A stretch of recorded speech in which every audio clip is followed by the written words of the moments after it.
don't joke with her. She said, no, I'm serious. I want her to get this kidney so that she can be a productive member of society, and then she can safeguard more than she's doing right now because she's so sick to do anything. And to be honest, that that happened, and that's how I feel right now. Very grateful every day when I wake up in the morning. I am grateful for the kidney because I'm doing everything that I'm doing that I missed doing for almost 15 years. Because of that kidney, I'm able to contribute to the society in so many different ways because of that. So, like this Thanksgiving really is like, thank God for the gift of kidney. Every morning I wake up is thank God for the gift of life. And you're just grateful. You cannot really explain how grateful um, it is to just for somebody to give part of their life for you. You really lack the proper words So to whole to explain. I'm sorry, Monica. The whole process from start to finish for me was from the time I filled out an application to do this to the time we actually had surgery was about 5 months, I'd say. And um, it involved a whole day of work up at Frederick Hospital. And actually, I would have to say it is a blessing to be healthy enough to be able to donate a kidney. So that's something to be really thankful for. If you let the whole process go, go through the whole process, and I was prepared to accept whatever the transplant team said, if they had any doubts about me, I certainly didn't want to take the risk. And I certainly don't want to be a dialysis patient myself. But after going through the entire process, they found that I was a suitable donor and it was able to be a direct donation. And so if the next slide shows. Well, Karen, this yeah. is Cindy. Can I just ask you about, and Monica, maybe the same thing, your families and, as it relates to even starting your journey to be evaluated? And Monica, did your family have any thoughts about the person that was coming forward to be your donor? Because sometimes families influence our decisions. So I'm just a little bit curious about that. Go ahead, Monica. Uh, my family, kidney donation is not a common thing in Africa. People are very superstitious about that. It's like, oh, people have to go to their grave hall, meaning they have to have every piece of their body with them. So it's not really that common. And only now the government is bringing awareness, the Ministry of Health. So people are doing. But when I mentioned I was looking for a kidney, I didn't get anybody to say, oh, I'll do it, because there were so many obstacles. There was the distance. There was the even coming here, the insurance is different from there. So they knew I needed a kidney, but they really did not have a way of doing it. And you have to remember also, many countries in Africa, many people live life, productive life, but the AIDS pandemic is very, very serious over there. So people don't want to even step up, because after they started doing the evaluation, they think they'll find them with AIDS, and they don't want that. So people didn't really come forward. And I remember even after the transplant in the African community in Milwaukee, one of them had come and say, "Oh, we feel so bad. We were here and we didn't even try to even be hypocritic and just say, oh, we want to go be tested so we can help you." And we are grateful to Karen. But my family was involved, to answer your question, through prayers, and they knew about Karen, and they love her and appreciate her so, so very much. I would say I have family I've never met in Africa that I look forward to meeting someday. We're planning a trip in a few years. That's definitely in our plans. So My family was very supportive. I know the family member that had the biggest concern was my mother. And she eventually came around and totally supported the idea. I never really had a moment's hesitation about it. As like, if the kidney transplant team thinks I'm healthy enough to do this, I have no qualms at all. And so it was a very humbling process for me, though, because you know, you have to, you know, you get scrutinized, I mean, head to toe, and lots of questions. And at one point I was having some issues with my blood pressure and still do. And so that's always just an issue that I will need to be very careful to keep under control.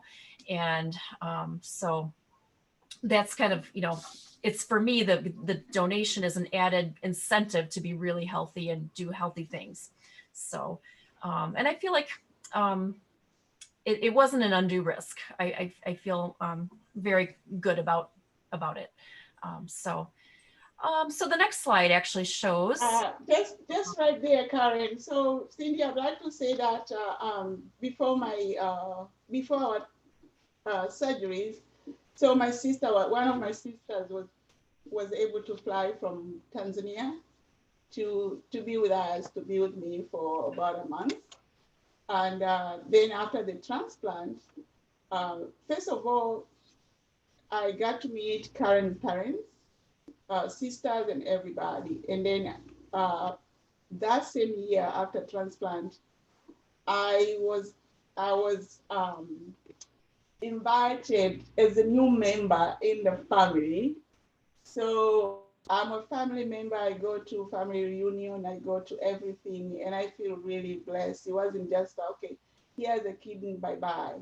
But they've kept in touch with me, mom, my kidney dad. I have a lot of kidney nieces and kidney nephews and kidney sisters and everything. And of course, Karen is my kidney sister, my kidney. Yeah, we call each other kidney sisters, and we actually named the kidney Esther after my great aunt who lived in Monica's apartment unit. So that's the beauty about it. It has been a relationship, and now my family are getting to see Karen next year when we go to Tanzania. Yeah. And her sister is coming with us. Next slide, please. So that's actually probably the day after the transplant, and I'm holding my abdomen because you always feel like after surgery you're going to spill out. And Monica, I just loved my first visit into Monica's room. And of course, walking down the hall when you just had surgery is not easy, but it was so worth the effort, because one thing, that kidney put out 17 liters of urine on day one. So that was really cool. And they put on the board, the doctors were so excited. Okay, next slide. What do we have here? Okay, so that's at our 1-year kidneyversary party, where we were celebrating.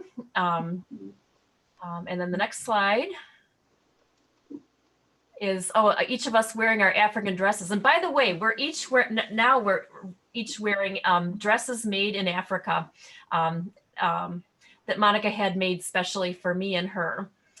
So we're both wearing our dresses, and those I just came from home, and also my sister number 4 is the one who put these dresses together for me and Karen. I had gone home recently for my mom. My mom had passed away, so I traveled, and so we got these dresses, and we said, oh, we're gonna wear our dresses. Next slide. Oh, Monica, you talk about this handsome guy here. Oh, this handsome guy is my 28-year-old son. That's the only son.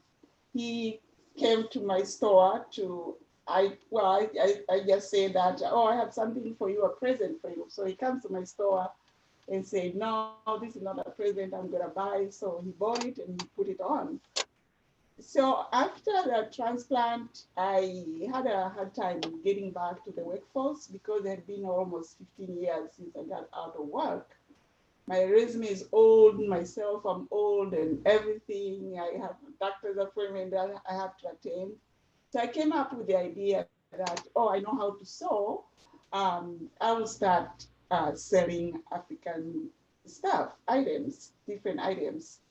So I started at home, and later on I opened a shop on 8340 West Appleton Avenue, right on the corner of Hampton and Appleton. And the reason was, first of all, I wanted to achieve financial freedom.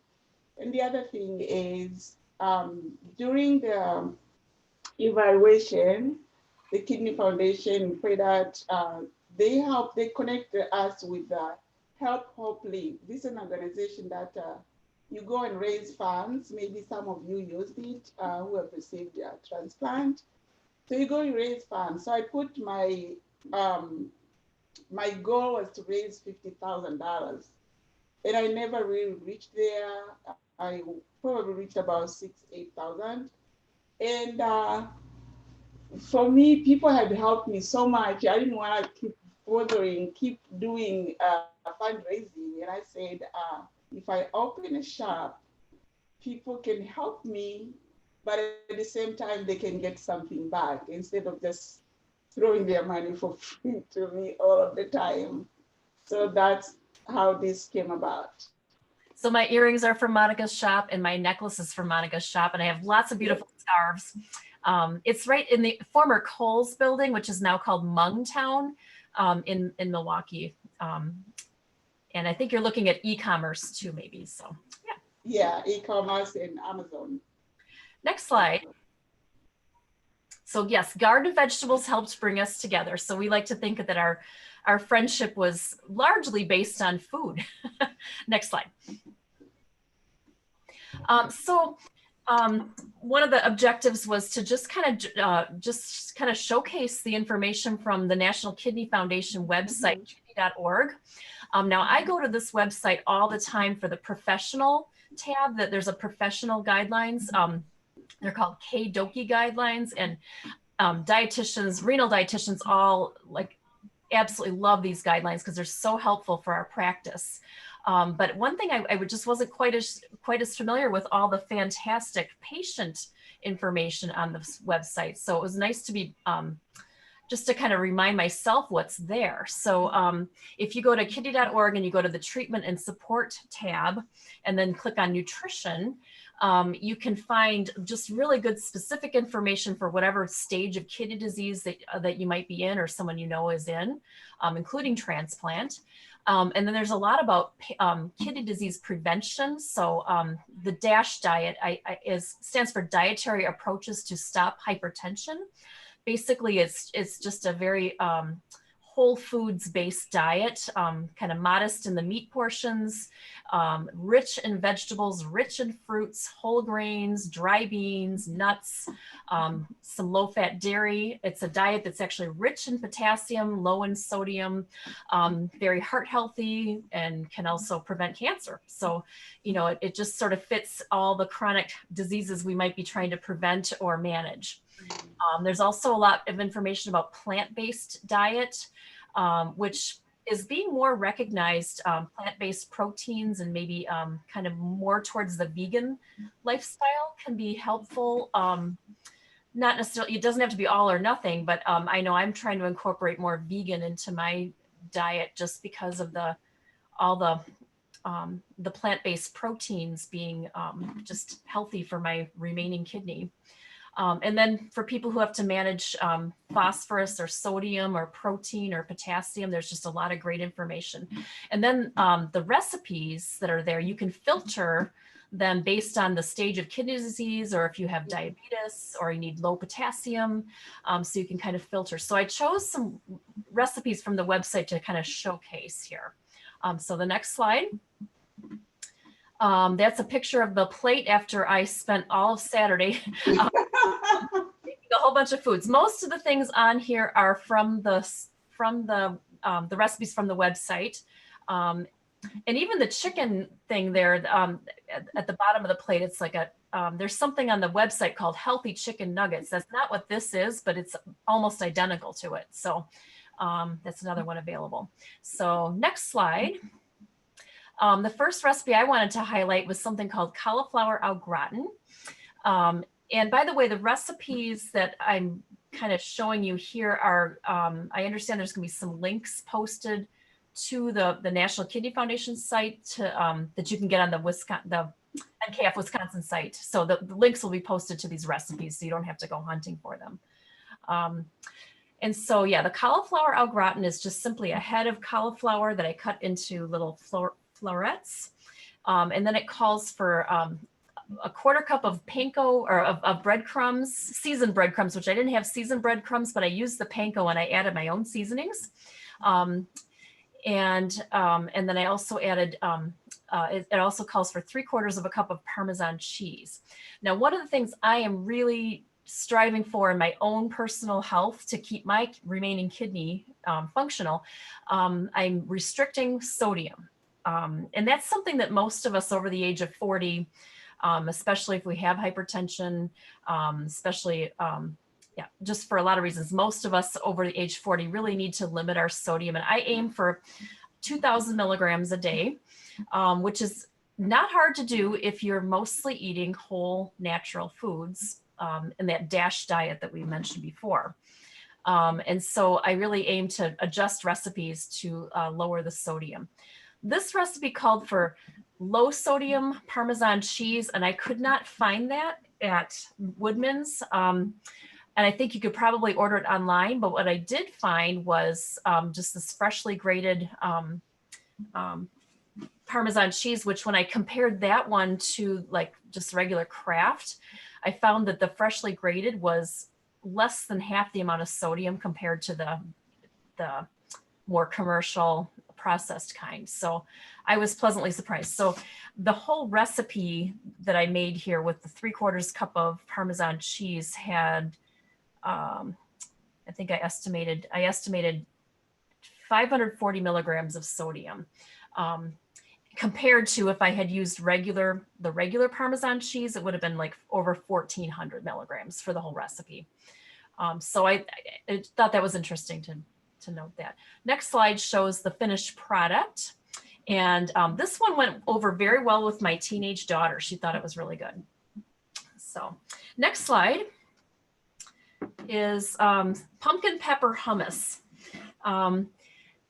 So it's not actually hummus because it doesn't have any chickpeas, but all it is roasted red pepper and a cup of pumpkin and some of this harissa seasoning, which I'd never heard of, but it's basically a low sodium seasoning that has chili powder and cumin and some other things. So I really love roasted peppers, by the way. I like to roast them on the grill. And when you use red peppers, really kind of turn sweet when you roast them. And anything that has that deep, rich red color, or we like to have colorful foods because that means they're probably more rich in antioxidants and things that are just good for heart health, good for cancer prevention, and all of that. Next slide shows the finished product. And so basically you just puree together the roasted peppers and the pumpkin. And again, I didn't add any salt, and it definitely tasted like it didn't have any salt. So you can adjust the salt though. So even when you're trying to limit your sodium, it doesn't necessarily mean that you can't add any salt. If you just keep in mind that a 1/4 teaspoon of salt is about a 1/4 teaspoon of salt is about 600 milligrams of sodium. So that's a lot, but a 1/4 teaspoon can go a long way. So if you look at it by a per serving basis, you're really pretty good. I always tell my patients, I'd rather have you add a little bit of regular salt to your otherwise really low sodium diet versus people who kind of delude themselves to say, oh, I never add salt to my food, but they eat lots of frozen pizzas and hot dogs and things like that. So there's room for some added salt in your low sodium diet if you're using mostly these fresh whole foods. So the pepper hummus is really good with fresh vegetables as a dip. And you can I also used it as a sandwich spread that worked well. And then in the rest of it, I didn't use up, I actually added it to a soup. So it works in many ways. Next slide is balsamic marinated mushrooms. So one thing, I don't know if most people know, that vinegar is sodium-free, calorie-free, carb-free, free of everything we're trying to be low in. So, and it's very flavorful, whether it's balsamic vinegar or red wine vinegar or whatever kind. And so next slide shows the finished product. All it is marinated fresh mushrooms, and you can let it sit in your fridge for a day or two. These were extremely strong. When I tasted them, it really, I started coughing because it was just like, whoa, it was really strong. So for me, these were too strong to just eat plain. I gave some to Monica, and I think she said she liked I love it. Um, I had it for dinner. what I ended up doing with the rest of mine, because I could not eat them, eat them plain, but I chopped them up really fine, and I put them, just kind of use it as a spread on toast with avocado. And what else did I put in there? Avocado and some chicken. So I kind of just, and it just added a ton of flavor. You could also put that in salad, just anything that you need, like a vinegary, strong flavor. So I think it works well. It mixes into things well. And again, sodium free, fat free, carb, low carb, all of that. Next slide is something called creamy curry rice and apple salad. The base of it is, well, it's cooked rice. And then to that, you puree up some tofu with curry powder. Curry powder is sodium free. Tofu is sodium free. And then you can add garlic powder and lots of other spices. And then mix that with chopped onion, chopped apples, chopped celery, and again, I didn't add any salt, and it did seem like it needed a little bit of salt. A lot of people, when they think of tofu, they think of, oh, gross. I actually think tofu, it really tastes like nothing, but it has sort of a cheesy texture, and it melds with any flavor that you put it with. So it takes on the flavors of curry, or if you put it in a soup, it just takes on whatever you put it with. So it's a great source of protein, low in fat, low in sodium. So I really like tofu. Next slide, I think, is Monica. Go ahead.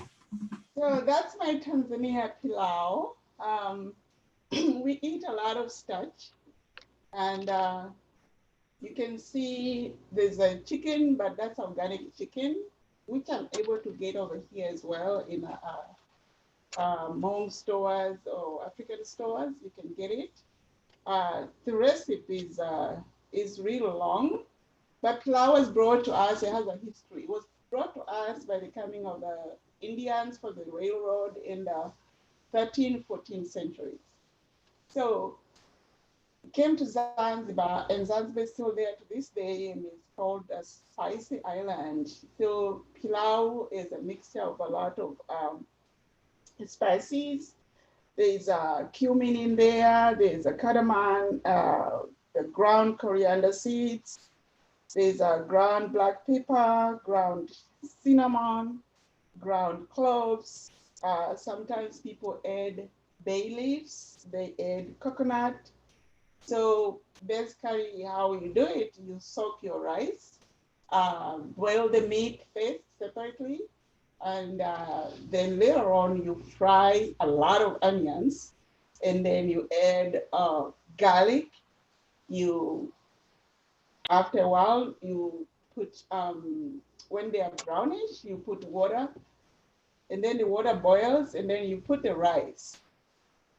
When you put the rice, then you add the meat broth, whether it's meat or chicken, depending on what you have.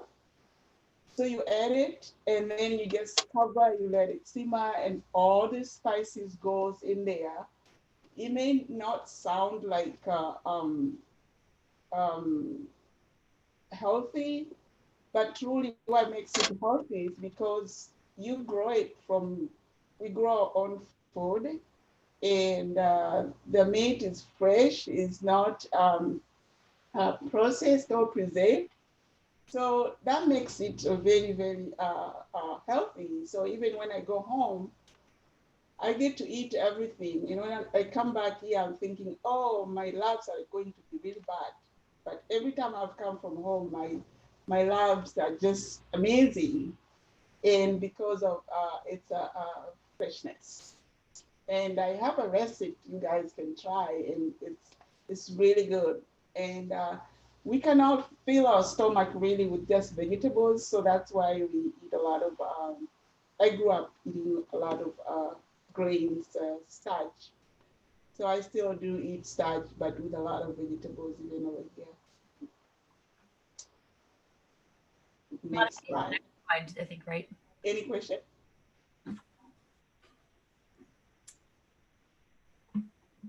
So that pilau that you saw, we eat with we call kachumbari, and you saw it was kind of dry. There's no sauce, but it's very, very tasty. So kachumbari is really almost like the Mexican salsa over here. It's just the difference that we cut it different ways. We make the tomatoes very round and the onions, as you can see, very round. So every time I make pilau here, I have to have that. And then you garnish with cilantro. In there also how you put your salt is you cut your onions really nicely, finely cut, and then you wash with salt. So that little salt that you wash with is a salt that will be there, so it's not that much salt. Lots of tomatoes, and then you put to give it a little tasty. You put lemon or lime juice in there, fresh lemon. So you sprinkle there and you eat it with your pilau. Really nice.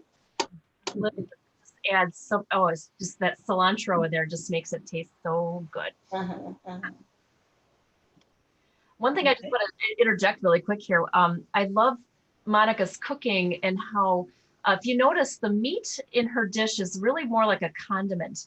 And then, so you've got all these fresh vegetables, and then you've got the rice. So a lot of times in a lot of stages of kidney disease, it's really don't want to overdo the animal proteins. So this is just a, probably a very kidney friendly dish from that standpoint. Not necessarily low potassium, but definitely low enough in protein, but not extremely low.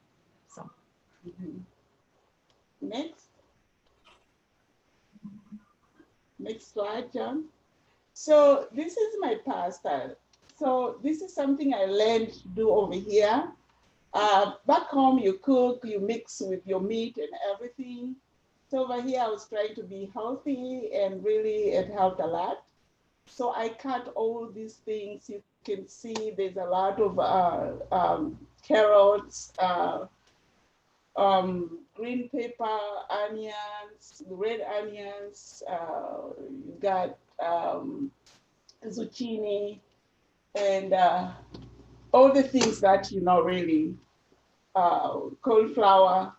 So I cut them together, and then this is when I'm doing this. I've already boiled my my pasta. Next slide. These are just more things that I put in there. Next slide, please. So these are my pasta. So I boil them, and then later on I mix everything. But I will put olive oil. I love to use olive oil. I think it's very healthy. And the reason is people with lupus, the other oils are not really good. So we advise a lot of times to use olive oil or canola, but I love olive oil. Next slide. So this is my finished dish. It looks nice and it's really delicious. So you may want to try my pasta. Okay, next slide. And I know we're running short on time, and I want to make sure we have some time for comments and questions. So the next recipe, I found something on the NKF website, but I thought the recipe seemed incomplete, so I didn't make that one, but I made something similar. And it was something I found on delish.com, healthy green bean casserole, because everybody loves green bean casserole at Thanksgiving. But when you think about a lot of times there's 2 cans of regular cream soup in there, and then the fried onions. And if you use canned green beans, then you got a ton of sodium.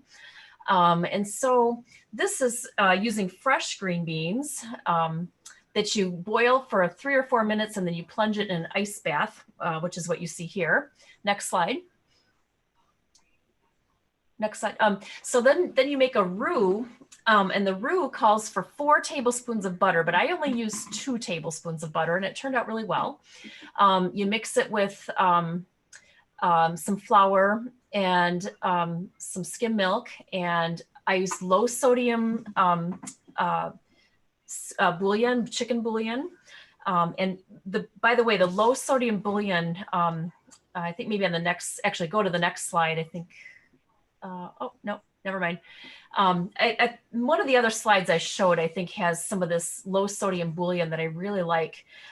It has 140 milligrams per serving, which is 2 teaspoons, and to make 8 ounces of broth, compared to 970 in the regular bouillon. So you can use a lot, you can just get a lot less sodium. Then I might add a little bit of salt, but at least I can control the amount.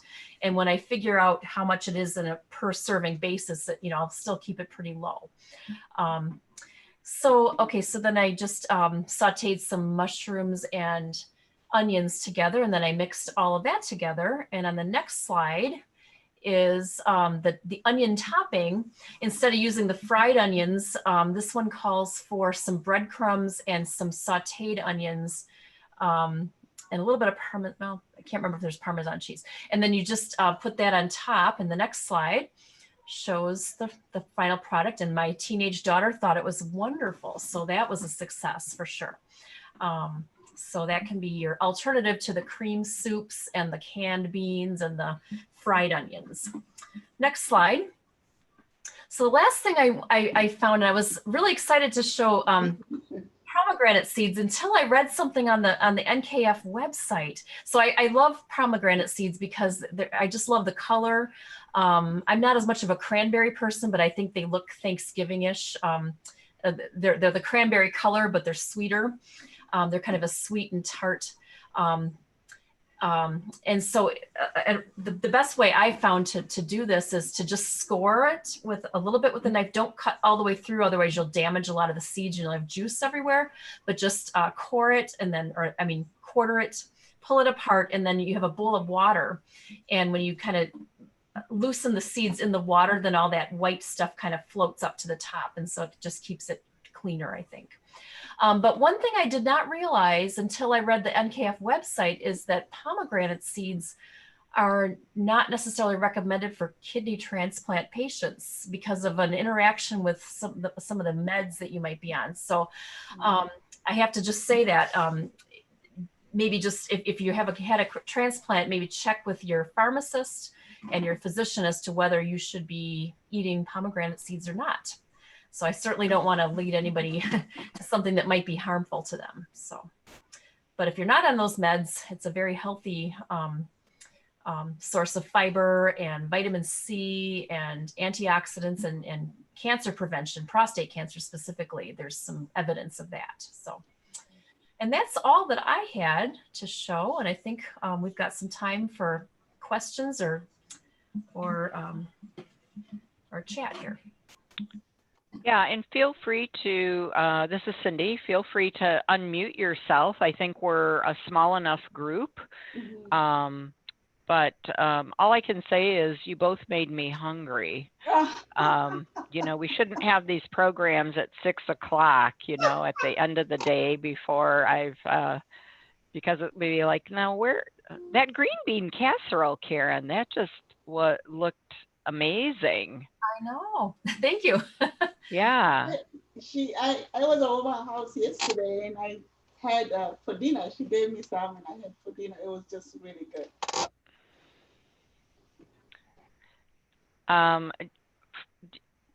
Monica is washing the onions with salt only for flavor, or I'm trying to think. You take that, you know, the onions when you're cutting and then you kind of crying, and they are also, when you eat by themselves, they kind of smell later on. So when we wash, you take that away.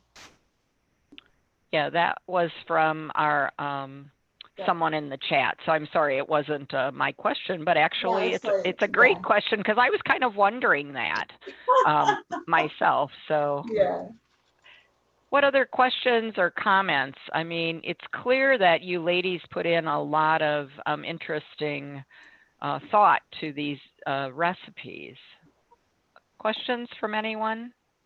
Either chat or feel free to unmute yourself.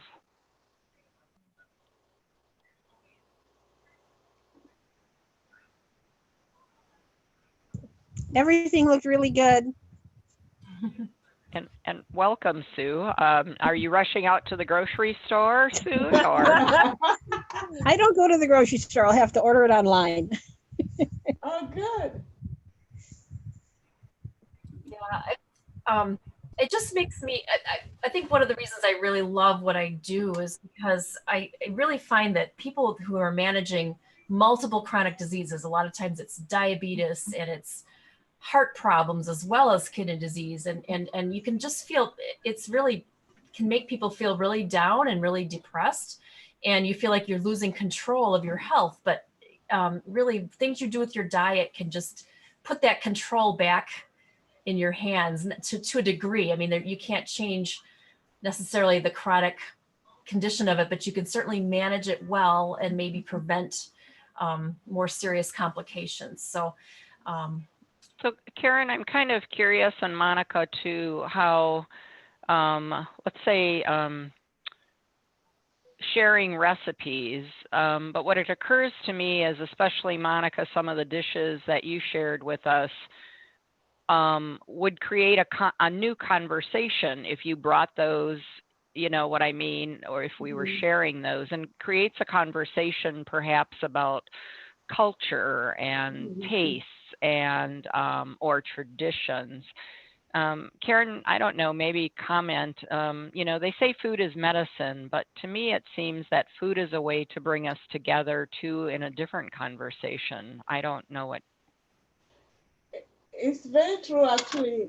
In Africa, we show love by giving people food. So you go to any African house, you will not live without eating, because that's our love language, food. And so we're talking about food. Whenever you go, you can go to somebody without even telling them you're coming, but you will eat, because that's, oh, I care about you, I love you, so I'm gonna give you food. Monica is the past president of the Milwaukee African Women's Association, MILAWA. And she's invited me to some of their galas, and oh my goodness, the food. And there are women from all over multiple different countries in Africa, West Africa, East Africa, and the foods that each person brings, like a big potluck, which you could not do now during COVID, unfortunately, but in the old days. And oh my goodness, the feast of food and the different spices and the flavors. And Monica could tell you, oh, that's from Nigeria. Oh, that's from Cameroon. Oh, that's from Uganda. You know, amazing to me. And the dresses too, you know, so everybody's dressed up in their beautiful, beautiful dresses. And she can tell you where the dress was from too. So.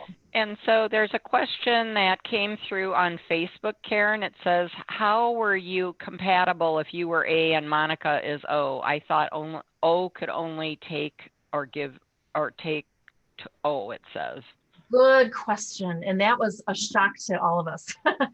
So there is something called ABO incompatible kidney transplant. And I'm by no means an expert. I'm completely a layperson on this, but something about they were able to do like a test tube interaction of our blood, I guess. don't quote me on this, but they were able to determine ahead of time that Monica's antibodies weren't going to attack. So, and then I think, Monica, you had to do some special exchange plasma. Plasmapheresis. Yeah. It Yeah. doesn't work for everyone, but it worked for us. Yeah, they removed my plasma and gave me donated plasma. I did that like for a whole week before, maybe more than a week before the transplant. And they were supposed to do after, but your kidney, my body did not reject your kidney, so they didn't have to do it. Yeah. And so I could not even donate blood to Monica. She could donate blood to me, but I couldn't donate blood to her. But the kidney worked. It's a miracle. Miracle. Yeah, and they say in America we are kind of late, but Japan has been doing that since 1986 because of their culture. They do maybe within a family, but they've just been doing it, and it's easier for them, and people with different blood group, they've been able to do it. And now they are doing here in the United States. And truly, I haven't had any problem that we just celebrated our fourth year anniversary. And for 4 years, I have not had a time where my doctors had to worry about my body rejecting her kidney. And Monica's being very, very careful about avoiding COVID, though. So, yes. Well, I think I'm not seeing any other questions, and I want to be respectful of everyone's time, but Monica and Karen, it is clear that you put a lot of work into your presentation, but it also is clear that you and your families might have enjoyed some of the your volunteer work ahead of time. So thank them for taste testing too. We appreciate their volunteer efforts. So thank you both for joining us tonight. I think having some new recipes to try while we're at home over the holidays is really fun, and it's exciting. And to hear your story made it especially exciting. And the kidney.org, the recipes and being able to sort those by particular things you're interested in or condition. Karen, I appreciate you really pointing those out and sharing that as a resource. We're hoping that after tonight's program, for those of you that can see on Zoom, we hope that you will give us your feedback.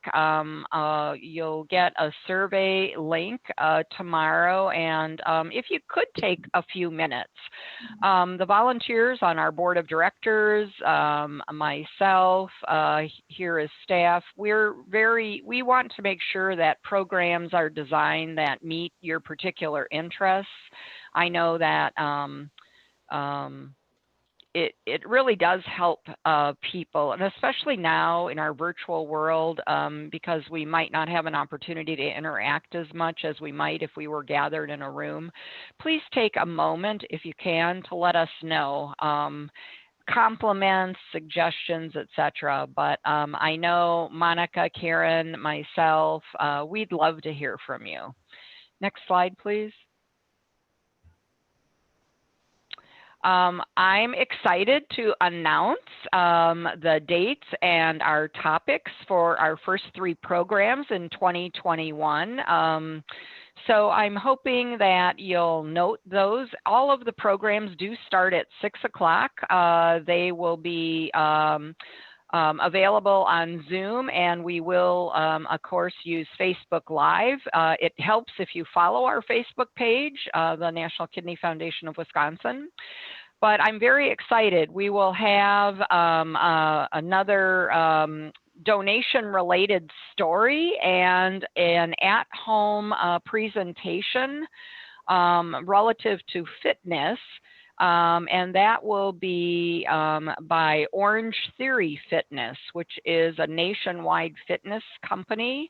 But the props you're going to be asked to have available in your home will include a suit case as an example. So I guarantee it's a program that will get you feeling a little less guilty after the holidays, and you won't have to leave your living room, Monica.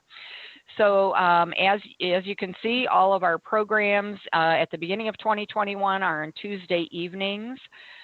Lisa Hare will be returning for Heart Month as it relates to our February program, and our physician confession program is a transplant physician getting an opportunity to tell you what he wishes you would ask when you go for a visit. Now, this program, I just want to give a little hint, because those of you that are on tonight are interested in food and nutrition. People that sign up ahead of time will also be treated to a DoorDash coupon to order dinner. And that is sponsored by CareDx, which will make sure that each of you get your coupon ahead of time, and you'll be able to order and have DoorDash, so you won't have to cook that night, Karen or Monica. But that program, I think, will be outstanding. And I think, don't you really want to know what those doctors are thinking about you? That's your opportunity. Next slide, please.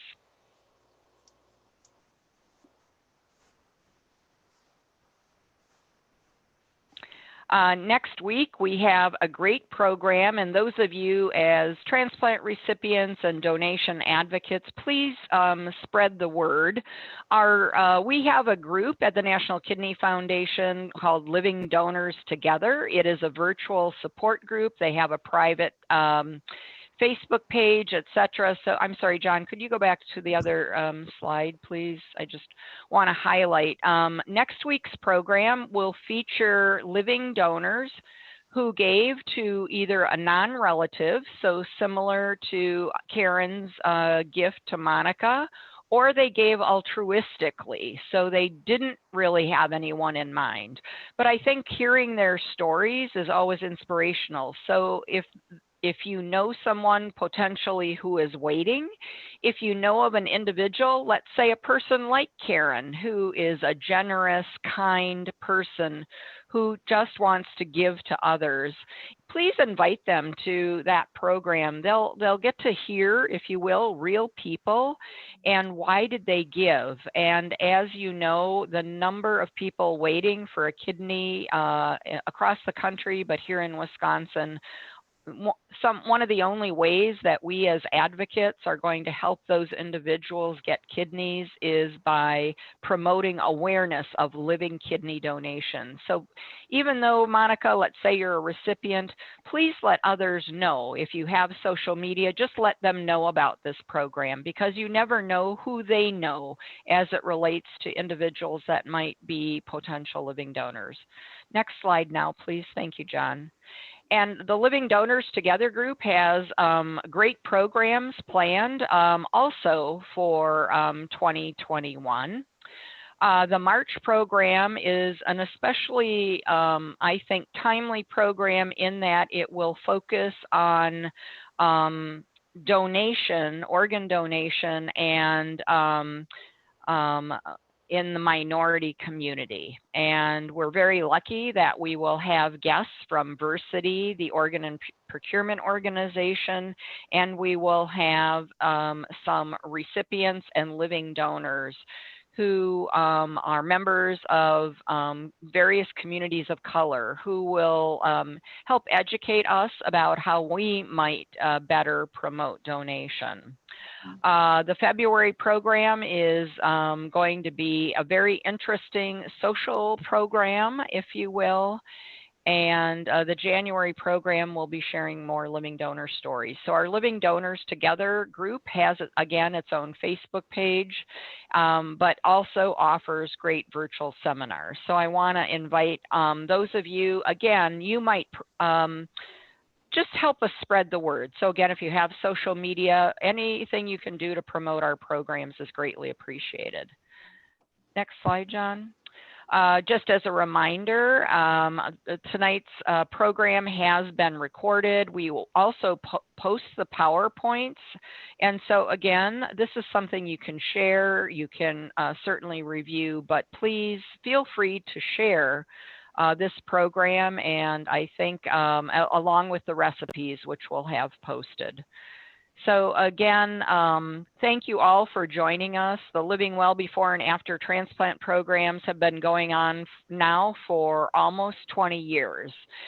They were inspired by a recipient at one of the local transplant centers, a transplant surgeon who came to me and said, Cindy, could we have some programs for recipients? After they leave our care, we want, can you help keep us connected? So the purpose of these programs is to keep us connected. Karen and Monica, we are so grateful that you helped us end 2020 on a truly delicious note. Thank you so much, and thank you to all of you for joining us tonight. Good night. Good night. Thank you. Good night, everyone. Thank you, Cindy.